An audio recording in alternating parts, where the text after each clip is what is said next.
ఇప్పుడు 48 స్క్వేర్ ఉంది sir. 48 square అంటే 48 చూడగానే మీరు దేని దగ్గరలో ఉంది? 50 మైనస్ 2 అంతే కదా సార్?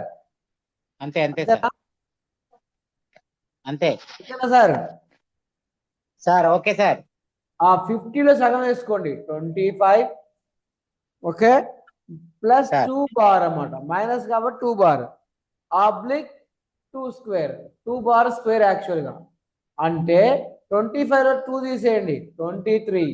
2 స్క్వేర్ అంటే 4, మనకి 2 డిజిట్స్ కావాలి, 04.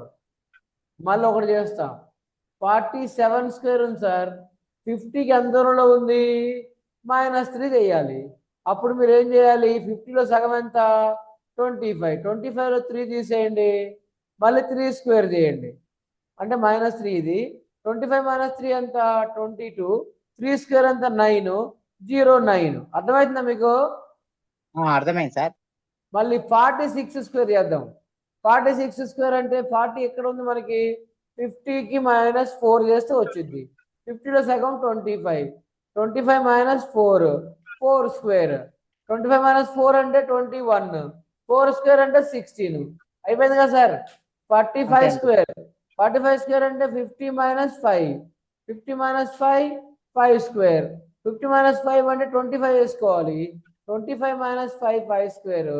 25 - 5 అంటే 20. 5 స్క్వేర్ అంటే 25. 20, 25. అర్థమైందా మీకు? అర్థమైంది సార్. మరి అక్కడ ఫస్ట్ 48 దానికి బార్ పెట్టింది సార్, వీటికి పెడతలేరు. బారు అనేది మైనస్ అన్నమాట. ఓకే, ఇక్కడ డైరెక్ట్ గా మైనస్ చేశా నేను, ఇక్కడ బార్ 25 - పెట్టా. 3. ఎలాగైనా ఒకటే, ప్లస్ బార్ అన్నా -2 అనమాట దాని అర్థం. అంటే అక్కడ కూడా 25 - 3 -2 పెట్టొచ్చు. -2 పెట్టుకోవచ్చు డైరెక్ట్ గా. ఇక్కడ ఇది తీసేసి మీరు -2 పెట్టుకున్నా పర్వాలేదు. Okay okay. Nothing to worry. మీకు బార్ గురించి చెప్పా కాబట్టి చెప్పా.